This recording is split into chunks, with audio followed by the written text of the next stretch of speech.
안녕하세요. 오늘 우리가 함께 들여다볼 책은 바로 성경입니다.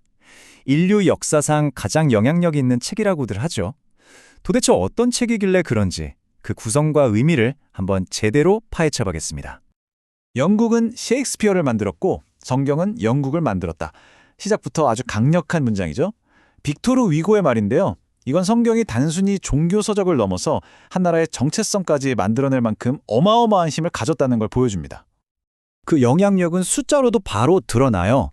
성경은요, 역사상 가장 많이 팔렸고 또 가장 많이 번역된 책입니다. 번역된 언어 수만 해도 무려 2377개, 지구상에 있는 거의 모든 언어로 읽히고 있다는 거죠. 정말 다른 어떤 책과도 비교가 안 되는 압도적인 기록이에요. 아니, 그럼 대체 이 책이 뭐길래 역사상 가장 강력한 베스트셀러가 된 걸까요? 이런 생각이 들 수밖에 없죠. 지금부터 그 힘의 원천이 과연 무엇인지 하나씩 한번 파헤쳐 보겠습니다.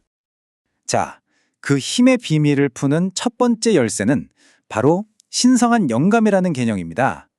성경은 그냥 인간이 쓴 책이 아니라 신의 감동으로 쓰인 아주 특별한 안내서라는 믿음.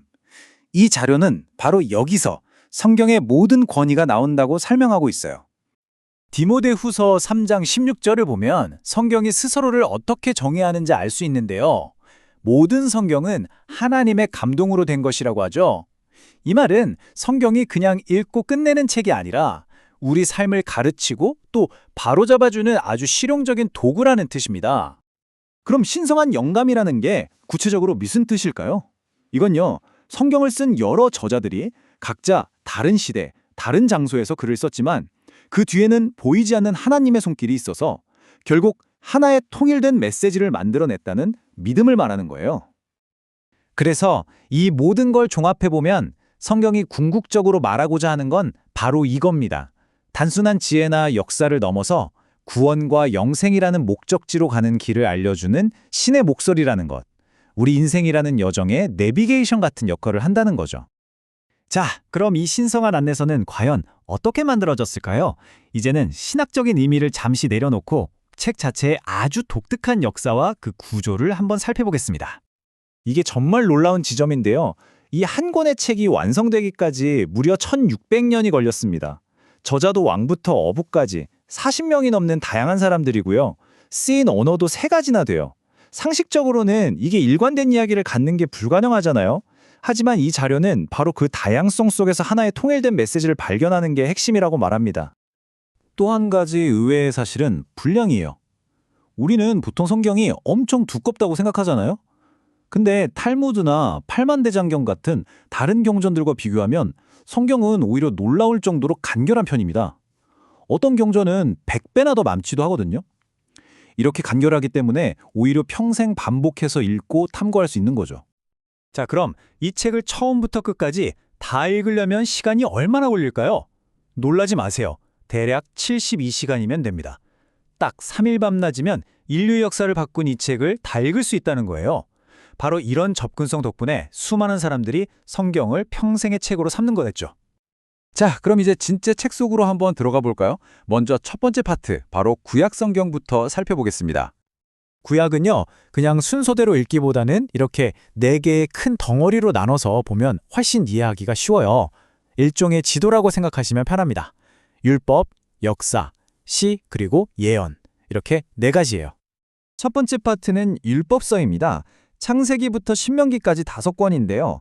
이건 말 그대로 이스라엘이라는 한 나라가 어떻게 시작되었는지, 그들의 정체성은 무엇인지 규정하는 일종의 헌법과도 같은 책들입니다.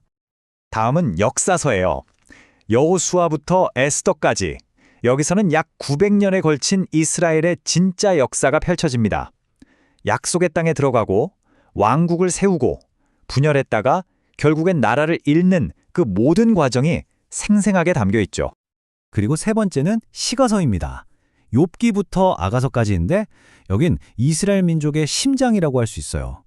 신앙, 지혜, 예배, 그리고 고통이나 삶의 의미 같은 아주 현실적인 고민들을 다루는 그들의 영혼이 담긴 노래들이라고 할 수 있죠.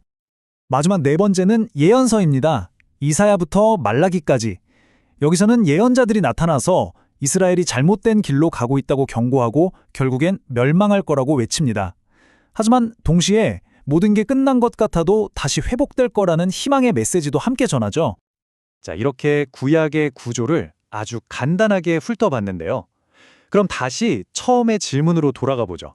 이렇게 오래되고 어찌 보면 복잡해 보이는 책이 어떻게 오늘날까지도 수많은 사람들의 삶을 바꾸는 힘을 가질 수 있었을까요? 이 설문조사 결과가 꽤 흥미로운데요.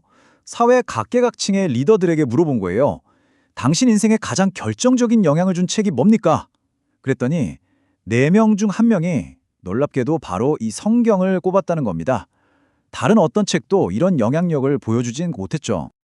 결국 이 자료가 하고 싶은 말은 이거예요. 성경은 그냥 위대한 책, 오래된 책에서 끝나는 게 아니다. 지금도 우리 삶을 바꿀 수 있는 살아있는 책이다. 그렇기 때문에 꾸준히 그리고 좀 체계적으로 읽어볼 필요가 있다. 이겁니다. 자, 오늘 이야기를 마무리하면서 이 질문을 한번 던져봅니다. 대체 무엇이 이 아주 오래된 기록에 문명을 형성하고 역사를 움직이고 심지어 한 사람의 인생 전체를 바꿔놓는 그런 엄청난 힘을 불어넣은 걸까요? 어쩌면 그 답은 여러분이 직접 이 책을 펼쳐보는 그 여정 안에서 발견하게 될지도 모르겠습니다.